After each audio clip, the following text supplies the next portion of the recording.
رات نے اپنی سیاہ چادر میں زمین کو ڈھکا رکھا تھا۔ تیز بارش برس رہی تھی اور سرتا پیر بھیگی اندھا دھند بھاگ رہی تھی۔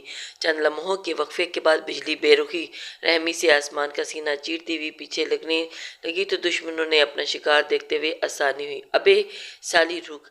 پیچھے سے آتی آوازوں کو سنتی عالم آرا نے خوف کے مارے اپنی آنکھیں بند کی اور تکلیفوں سے نکلتی ہوئی ہاتھوں کو قابو کیا اور سفید شرٹ کے اوپر سفید اونی کوٹ پہن رکھا تھا اور کیچڑ کی وجہ سے ناقابل دید ہو گئی تھی۔ رات کے آخری پہر کا سناٹا بارش کی تیز اور خوفناک آواز اور دل کی تیز دھڑکنوں کے علاوہ کچھ سنائی نہ دیتا، لیکن ایک منٹ دو آوازیں جو ابھی بھی اس کے کانوں میں پڑ رہی تھیں کہ ایک اس کے پیچھے پڑے لڑکوں کی دھمکی امیز آواز اور دوسری اس کی دوست کی سریلی آواز جو اس کے کان میں لگے ایک ایئر بڈ سے سنائی دے رہی تھی، جبکہ دوسرا ایئر بڈ کہیں گر کر کھو چکا تھا۔ وہ کانپ رہی تھی، خوف سے، سردی سے اور اس نامعلوم خطرے سے جو اس کا پیچھا کر رہی تھی۔ رین فالنگ، ڈرون اسکریم، دانیہ کی آواز ایئر بڈ سے اس کے کانوں میں جا رہی تھی۔ مزے کی بات یہ تھی کہ ایسا لگ رہا تھا کہ اس نے عالم آرا کے ساتھ ہونے والی اس صورتحال کو سامنے رکھ کر گانا گایا ہو۔ وہ ایک تنگ گلی میں مڑی، چپاک کی آوازوں کے ساتھ اس کے برانڈڈ جوتے گدلے پانی میں برباد ہو رہے تھے، مگر آج اپنی برانڈڈ چیزوں سے بھی ہٹ کر اپنی لوکل زندگی کی فکر تھی جسے برانڈڈ کا ہوپ تھا۔ Now out!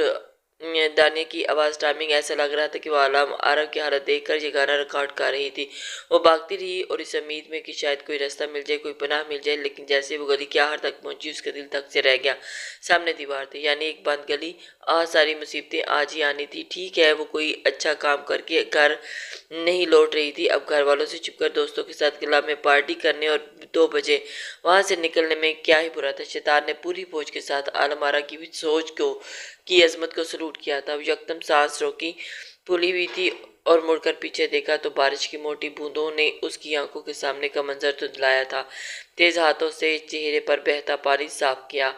گلی کے آخر میں اس کا ایک سیاہ سایہ نظر آیا۔ عالم آرا لمحوں کے لیے سکتے میں آ گئی جب اس نے اس سائے کو حرکت کرتا دیکھا اور اس کا جسم آٹومیٹکلی وائبریشن پر لگے رہتا۔ ایئر بڈ سے نکلتے گانے کے بول شیشے کی طرح اس کے کانوں میں ڈالے جا رہے تھے۔ وہ سمجھ چکی تھی کہ اب کوئی راستہ نہیں بچا اور اس کی عالم کی پکار قریب آ رہی تھی اور سامنے وہ سایہ۔ وہ پھنس چکی تھی۔ عالم آرا!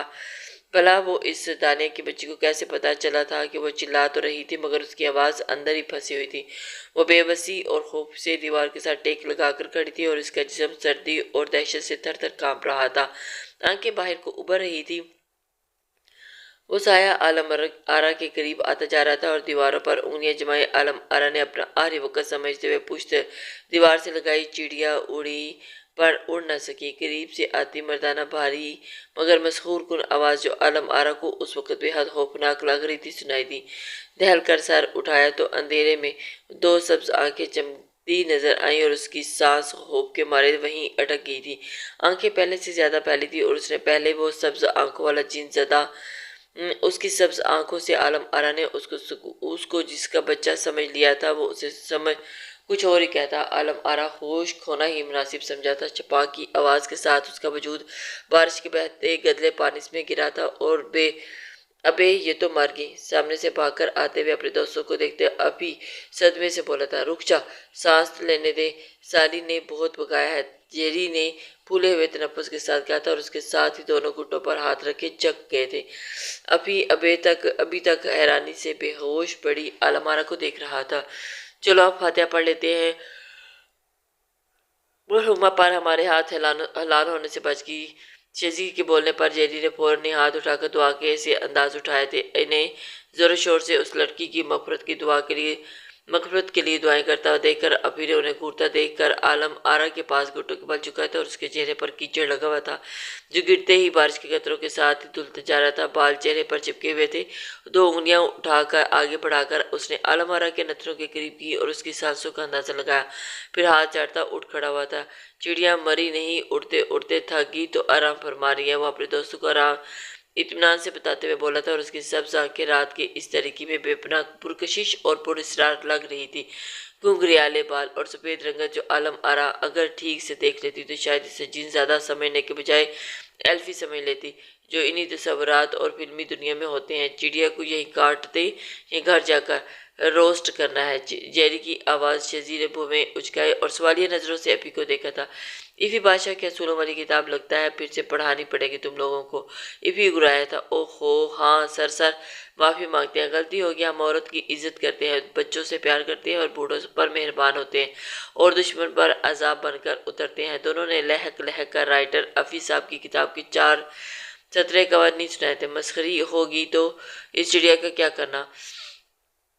وہ چڑ کر بولا تھا، اپنی عورت بنا لو اسے، مار تو اسے سکتے نہیں۔ جیری کے مشورے پر افی کی سبز مگر سرد آنکھیں عالم آرا کے حسین چہرے پر اٹکی تھی۔ اس کی نظروں اور اس کے چہرے کے تاثرات سے ہرگز نہیں لگتا کہ اسے جیری کے پرخلوص مشورے پر کوئی اعتراض ہے، مگر عالم آرا کو ہوش آنے پر بہت اعتراض ہونے والا تھا۔ نہیں کیا مطلب؟ کوئی مذاق ہو رہا ہے؟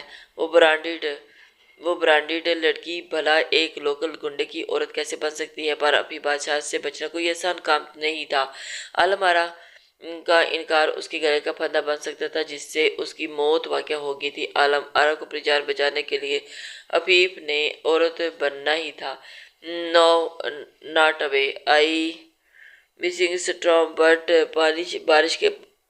بارش کے پانی میں گندی زمین پر بھیگتے ہوئے ایئر برڈ میں اب کچھ جان باقی تھی۔ ایک زوردار جھٹکے سے اس کی آنکھ کھلی اور چند لمحے وہ ایسی ہی پڑی رہی تھی، سانسیں بھرتی رہی۔ مطلع صاف ہوا تو سب سے پہلے چھت نے اپنا نظارہ کرایا۔ دماغ ٹھکانے لگا تو پال بھر میں سب یاد آنے لگا۔ اس کا کلب سے اکیلے گھر لوٹنا، ان 3 لڑکوں کو بے رحمی سے ایک شخص کا قتل کرتے دیکھنا اور پھر عالم آرا کے چیخنے پر اس کے پیچھے لگ جانا اور آخر میں وہ سبز آنکھوں والا دے یاد آتے ہی وہ وحشت کے مارے ایک پل میں بستر پر سے اٹھ بیٹھی تھی۔ ریس میں دوڑ لگاتے گھوڑوں کی مانند دھڑکتے دل کے ساتھ وہ پھر نتنوں پر ایک عجیب سی ناگواری سی بدبو ٹکرائی تھی۔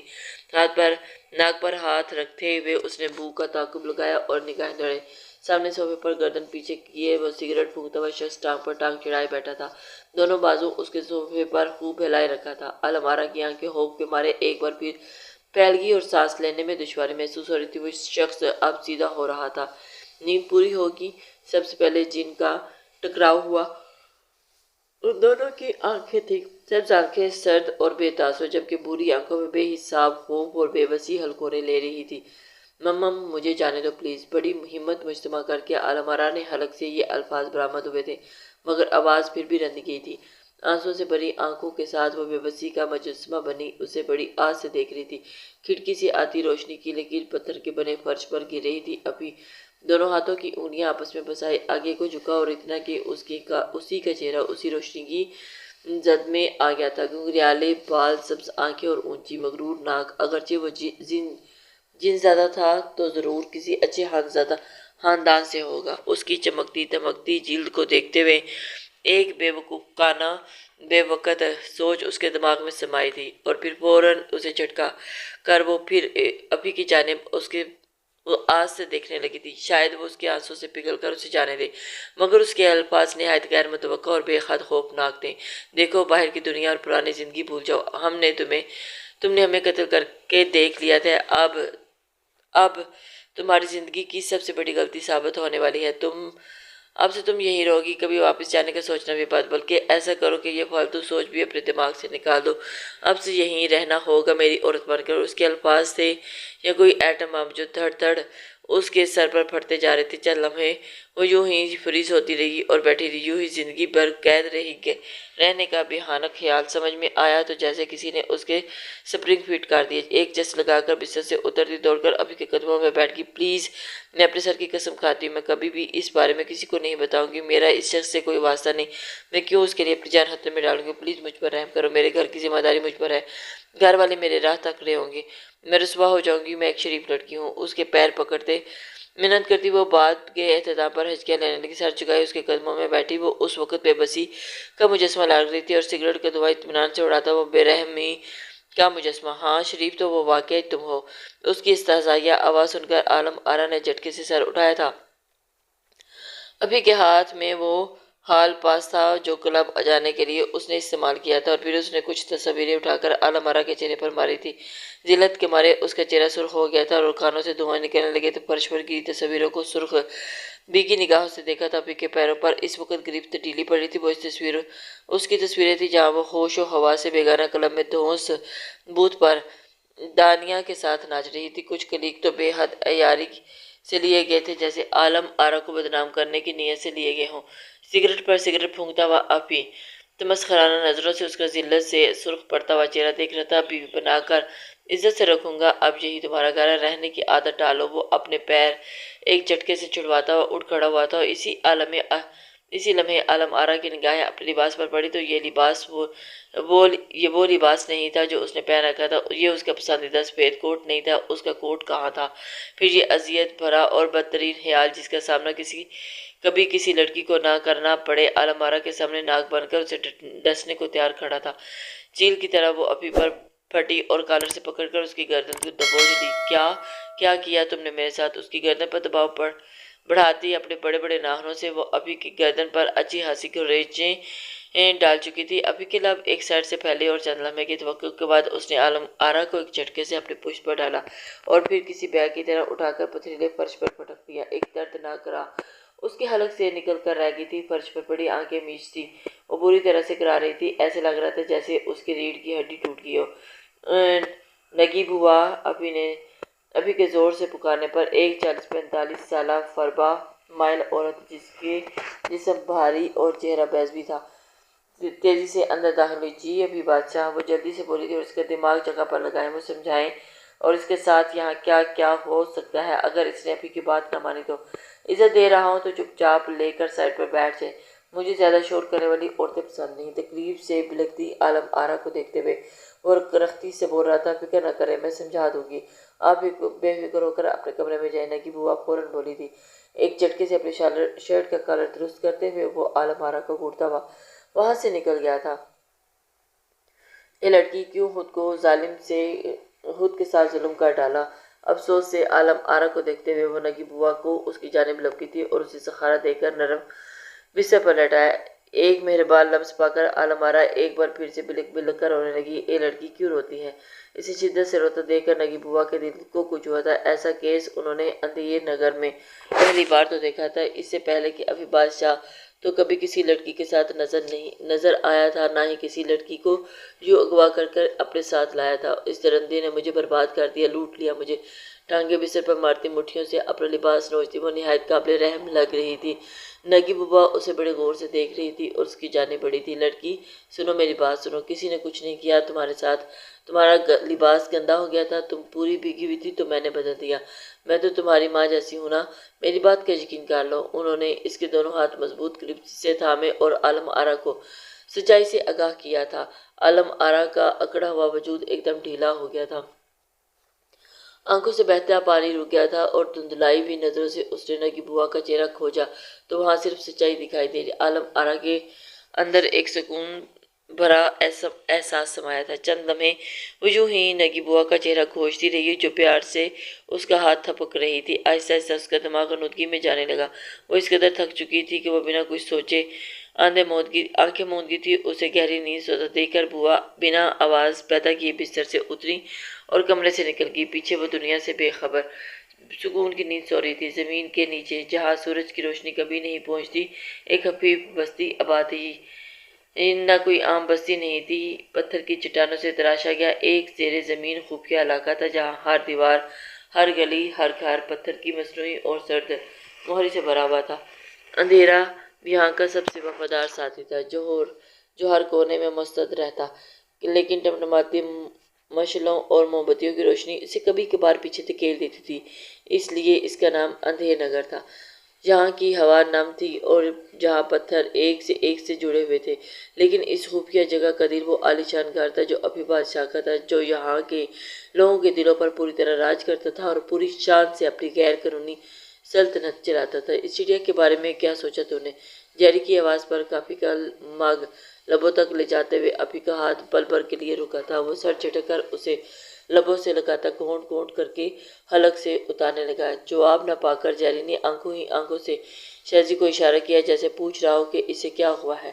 شہزی نے اسے خاموش رہنے کا اشارہ کیا، کپ خالی کر کے اسے لکڑی سے بنی میز پر رکھا اور اس کی سبز آنکھیں اس وقت بے حد الجھن کا شکار تھی جیسے ان میں سے کسی چیز کے ہو جانے کا پچھتاوا ہو۔ اپی بادشاہ، شہزی نے پکارا۔ ہاں بول جانی، وہ پالتو سوچوں کو جھٹکتا ہوا واپس اپنے اچھے موڈ میں لوٹ آیا تھا۔ یار ابھی گھر تو بس تجھے بسانا ہی ہے، اندھیر نگر میں تیرے لائق کوئی لڑکی ہے ہی نہیں۔ اچھا ہوا نا ہم اس چٹیا کو ساتھ لے آئے، تیری جوڑی اس کے ساتھ خوب جمے گی۔ شہزی کی باتوں سے وہ ہاتھ کی مٹھیوں میں بنا کر لبوں پر جمائے چپ چاپ سنتا رہا، اور شہزی اور جیری شرارتوں سے آنکھ دبا کر ہنسنے لگے، جبکہ وہ سوچوں میں کھویا رہا۔ کیا سوچ رہا ہے؟ چڑیا کی یاد آ رہی ہے تو جا کر مل لے۔ شہزی کے چھوڑنے پر جہاں جیری اس کے ہاتھوں پر ہاتھ مارتے ہوئے کہکا لگانے لگا، وہیں افی کی برداشت اب جواب دے گی تھی۔ انف انف!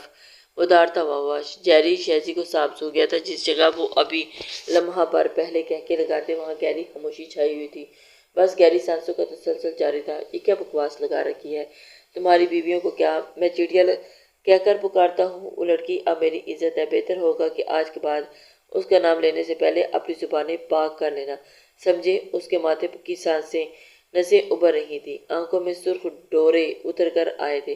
سختی سے ان کو وارننگ دیتا ہوا وہ ہرگز ان کا دوست ابھی نہیں لگ رہا تھا، بلکہ اس وقت وہ ابھی بادشاہ تھا جس کی سلطنت سارے لوگ ڈر رہے تھے۔ بھائی معاف کر دو، ہمیں اندازہ نہیں تھا تیرے لیے وہ اتنی خاص ہے۔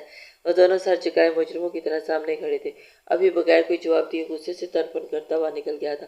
اس کے جاتے ہی ان دونوں کی اٹکی ہوئی سانسیں بحال ہوئی تھی۔ ابھی کب کیا کرتا تھا کسی کو کوئی اندازہ نہیں تھا۔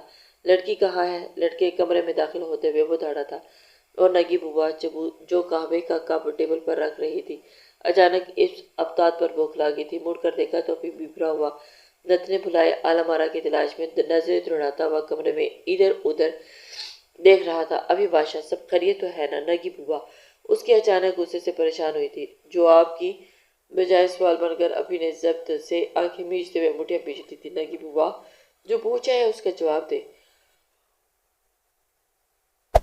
وہ Hey ضبط there, سے الفاظ چبا کر بولا subscribe to تھا، my اور تب channel بوا نے کچھ and کہنے کے also بجائے press this انگلی bell واش روم icon. کی جانب کی طرف اشارہ کیا تھا۔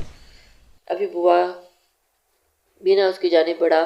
نگی بوا کے دل پر ہاتھ رکھے وہ جارحانہ انداز دیکھ رہی تھی۔ واش روم کے قریب پہنچتے ہی اس نے دروازہ کھٹکھٹانے کے لیے ہاتھ بڑھائے، مگر اندر سے آنے والی آوازوں نے اسے روک دیا۔ اندر سے اعلیٰ مارا کی تکلیف بھری کراکی بار بار آئی ابکائیاں صاف سنائی دے رہی تھی۔ ابھی کی آنکھوں میں مچلتا خون جنون جیسے ٹھہر گیا تھا۔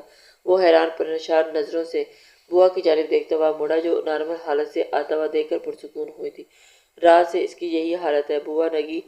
نگی بوا افسوس بھرے لہجے میں بتایا تھا۔ تو آپ نے مجھے بتایا کیوں نہیں؟ ابھی پھر سے بگڑا تھا۔ بیماری کو ختم کرنے کے لیے علاج کیا جاتا ہے، اس کی وجہ بار بار سامنے نہیں لائی جاتی۔ نگی بوا کو غصہ آیا تھا۔ کیا مطلب؟ اس لڑکی کی بیماری کی وجہ میں ہوں؟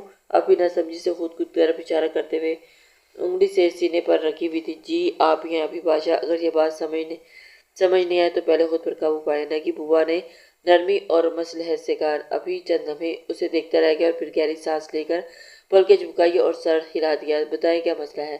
وہ لڑکی بے انتہا خوف زدہ ہے۔ اس نے بتایا کہ رات اس نے ایک قتل ہوتے دیکھا، جس کے بعد آپ اسے زبردستی اٹھا لائے۔ آپ چاہتے ہیں کہ وہ پرانی زندگی بھول جائے اور آپ کی عورت بن کر خوشی سے جیے، تو جیسے اس کے یہاں سے جانے سے آپ کو اور آپ کے لوگوں کو خطرہ ہے۔ کیا وہ کوئی آسان بات ہے؟ یا وہ لڑکی اتنی کم عقل لگتی ہے آپ کو ہر حکم پر سر جھکا لے گی؟ نگی بوا کے دل کی بھڑاس نکال دی۔ وہ عالم آرا کی اذیت دے کر ایک پل کے لیے سکون سے نہیں رہ پا رہی تھی، اور ابھی شاید کوئی ہزار سنگ دل مرنے کے بعد ہی اس جیسا بے رحم پیدا ہوگا۔ میں اس بیماری کی وجہ پوچھ رہا ہوں۔ ابھی نے اس کا سارا بیان ہوا اڑتے ہوئے اطمینان سے کہا۔ نگی بوا نے صدمے سے اسے دیکھا اور پھر جی کڑا کر بولی تھی، جب ایک عورت کو اپنی جان سے زیادہ عزت کی آبرو بچانے کی فکر ہو تو اس کا اثر سب سے پہلے اس کے معدے پر پڑتا ہے۔ وہ نہ خوف کو ہضم کر پا رہی تھی، نہ سکون سے سو سکتی تھی۔ رات بھر وہ نیند سے ڈرتی۔ اس کی اس طرح کی طبیعت اور بگڑ گئی۔ اور ابھی بوا بتا رہی تھی کہ واش روم کے دروازے کو ابھی جو قریب کھڑا عالم آرا کی نظریں سب سے پہلے اس پر بڑی کمزوری سے اس کی حالت نہایت خراب تھی اور جسم پر لرزہ طاری تھا، آنکھیں نیم مردہ تھی، اور ابھی کو دیکھتے ہی وہ گھبرا کر دروازہ بند کرنے پر لگی، مگر اس وقت وہ اپنے پاؤں کے درمیان پھنسا دیا تھا۔ عالم آرا کی جان نکلنے لگی۔ باہر آؤ، افی نے نرمی سے کہا تھا، اور اس کا پیر ابھی بھی دروازے کے درمیان پھنسا تھا۔ عالم آرا خوف زدہ نظروں سے اسے دیکھتی رہ گئی۔ کوئی نرم دل انسان ہوتا تو اس کی حالت دیکھ کر شاید وہ رو پڑتا۔ مجھے اپنی ممی امی کے پاس جانا ہے۔ وہ اتنی بے بسی اور درد بھرے لہجے میں بولی تھی کہ نگی بوا کا دل بھر آیا اور ابھی پتھر بنا کھڑا۔ باہر آؤ۔ اب کی بار ابھی نے اپنے الفاظ پر زور دیا تھا۔ میرے ابو مر جائیں گے، پلیز مجھ پر رحم کھائیں۔ اس کے پاس عزت کے سوا کچھ نہیں تھا۔ آنسوؤں کی لڑی اس کے چہرے کے ساتھ ہی گردن بھگو رہی تھی اور نگی بوا نے رخ موڑ لیا۔ وہ عالم آرا کی بے بسی کو مزید نہیں دیکھ پائی۔ باہر آؤ۔ ابھی نے ہاتھ بڑھا کر اس کا بازو پکڑا اور باہر کھینچ لیا۔ عالم آرا دبی کی چیخوں کے ساتھ باہر کھینچتی چلی آئی اور وہ سہارا دیے اسے بستر تک لایا تھا اور بنا جارحیت کا مظاہرہ کیے آرام سے بٹھا دیا تھا۔ عالم آرا کو اپنی طبیعت مزید خراب ہوتی محسوس ہوئی تھی اور معدے پر ہاتھ رکھے وہ جھک کر درد برداشت کرنے لگی اور اس کی رنگت خطرناک حد تک زرد پڑ گئی تھی۔ بوا آپ باہر جائیں، مجھے اس سے بات کرنی ہے، ابھی نے بوا سے کہا تھا۔ عالم آرا نے درد کی شدت سے نظر انداز کرتے ہوئے جھٹکے سے سر اٹھا کر انہیں دیکھا تھا۔ بوا کہیں نہیں جائیں گی، وہ کمزور مگر احتجاجی لہجے میں بولی تھی۔ بوا آپ جائیں۔ بوا کی ہچکچاہٹ دیکھ کر افی کا پارا ہائی پھر سے چڑھا گیا تھا۔ نگی بوا نے عالم آرا پر بے بس نگاہ ڈالی اور کمرے سے نکل گئی تھی۔ دروازہ بند ہوتے ہوئے عالم آرا کو اپنی سانسیں بھی بند ہوتی ہوئی محسوس ہوئی تھی۔ خوفزدہ نظروں سے اس نے افی کو دیکھا تھا جو اس کے پہلو میں بیٹھ رہا تھا۔ تڑپ کر اس سے دور ہٹنا چاہا مگر اپنے ہاتھ پر جمے اس کا ہاتھ گرفت نے اس نے کوشش ناکام کر دی تھی۔ میری طرف دیکھو۔ افی نے 2 انگلیاں اس کے چہرے کی اپنی جانب موڑ لیا اور اب اس بار بار چھونے سے عالم آرا کو اپنے وجود سے گھن آنے لگی تھی۔ میری آنکھوں میں دیکھو۔ وہ اس کی جھکی پلکوں کو دیکھتے ہوئے نرمی سے بول رہا تھا۔ عالم آرا نے لب پیچ کر زبردستی نگاہیں اٹھائیں اور اس کی سبز آنکھوں میں جھانکتے ہی اس پر وحشت طاری ہونے لگی تھی۔ تمہیں مجھ سے کیا مسئلہ ہے؟ افی کے انداز میں حیران کن معصومیت تھی۔ عالم آرا کی میچی ہوئی آنکھوں سے 2 آنسو ٹوٹ کر گالوں پر بکھر گئے تھے۔ مجھ سے دور رہ کر بات کرے۔ وہ چہرہ اور دوسری طرف موڑے لب کو چلتی ہوئی بے بسی سے التجا کر رہی تھی۔ ابھی چپ چاپ دور کھسک گیا تھا۔ اس کے ہٹتے ہی عالم آرا نے گہری سانس بھری تھی۔ میں تمہیں اتنی محبت دوں گا تم اپنی پرانی زندگی اور سب کچھ بھول جاؤ گی۔ میرا یقین کرو اور خوشی سے میری ہو جاؤ، ورنہ زبردستی کسی چیز کو حاصل کرنا میرا شوق نہیں رہ نہ صحیح میرے اختیار میں ضرور ہے۔ اس کے لہجے میں چھپی دھمکی کے عالم سے عالم آرا کا دل ڈوب کر ابھرا تھا اور ایک طرف سے خوبصورت مستقبل کے خواب دکھا رہا تھا، دوسری طرف اسے زبردستی اپنانے کی دھمکی دے رہا تھا۔ تمہیں اندھیر نگر کی رانی بنا دوں گا، تم وہ ہو جو جہاں روشنی لاؤ گی، ابھی بادشاہ کی ملکہ بن جاؤ گی، زندگی میں کوئی کمی نہیں رہے گی، بس میری بن کر جیو، تمہارے بن کر رہوں گا۔ وہ کیسا انسان تھا؟ اس کے چہرے کی خوبصورتی پر نظر پڑے تو وہ نگاہ ٹھہر جائے مگر اس کی سیرت اور الفاظ اتنے زہریلے تھے کہ کوئی شریف انسان بنا مجبوری کے اس کے ساتھ چند لمحوں سے زیادہ نہیں ٹھہر سکتا۔ میں تمہیں نہیں چاہتی، میں اپنی فیملی اور پرانی زندگی چاہتی ہوں۔ مجھ پر رحم کھاؤ، میرا قصور کیا ہے؟ ایسے کیسے یقین دلاؤں؟ میری طرف سے کسی قسم کا کوئی خطرہ نہیں۔ وہ بے بسی سے اس کے سامنے ہاتھ جوڑ گئی تھی۔ افی کی آنکھوں میں سرد مہری اتری اور اس کے جوڑے ہاتھوں کو اپنی سخت گرفت میں لیتے ہوئے اسے جھٹکے سے عالم آرا کو اپنی جانب کھینچا۔ وہ بستر پر گرتے گرتے بچی تھی اور بیڈ کی چادر زمین کو چھونے لگی تھی۔ عالم آرا کی آنکھیں مارے تکلیف سے پھر سے بہنے لگی تھی۔ افی کی ظالمانہ گرفت میں اس کے ہاتھوں کی ہڈیاں جیسے کڑک رہی تھی۔ تمہاری پہلی غلطی مجھے جرم کرتے دیکھنا تھی اور دوسری غلطی میرے دل کو بھا جانا، اور جو چیز افی کو پسند آ جائے وہ صرف اسی کی ہو کر رہتی ہے، اگر نہیں تو پھر کسی اور کے قابل بھی نہیں رہتی۔ سرسراتے لہجے میں وہ بولتے ہوئے اسے جھٹکے سے اسے آزاد کیا اور پھر کھڑا ہوتا ہوا کمرے سے نکل گیا تھا۔ عالم آرا چند لمحوں تک تو ان الفاظ سے انکشاف پر ساکت بیٹھی رہی اور پھر بھاگ کر واش روم میں جا گھسی تھی اور بیسن کھول دیا۔ اگلا پورا گھنٹہ وہ اپنا چہرہ اور ہاتھ روتے ہوئے رگڑ رگڑ کر دھوتی جیسی رہی، افی کے چھونے سے کراہت اور لمس کو اپنے وجود سے مٹانا چاہتی ہو۔ وہ ٹھنڈے اور پتھریلے فرش پر چت لیٹی ویران آنکھوں سے نیچے گہرے ہلکے اور سوجے ہوئے پپوٹوں نے اس کی پوری مگر بڑی بڑی آنکھوں کی خوبصورتی کو مات کر دیا تھا اور بیٹری زدہ لمحوں میں زرد پڑتی ہوئی رنگت کو حسن کو دھندلا رہی تھی۔ بستر پر سرخ رنگ کی قیمتی جوڑا پڑا ہوا تھا اور وہ حفیظ احمد نے اس کے لیے بچھوایا تھا۔ حیرت کی بات تھی کہ اس غیر مہذب شخص کا نام اتنا خوبصورت اور مہذب تھا۔ یہ نام اس نے جوڑے کے ساتھ آئے کارڈ پر پڑھا تھا۔ آج شام اس کا نکاح حفیظ کے ساتھ ہونے جا رہا تھا۔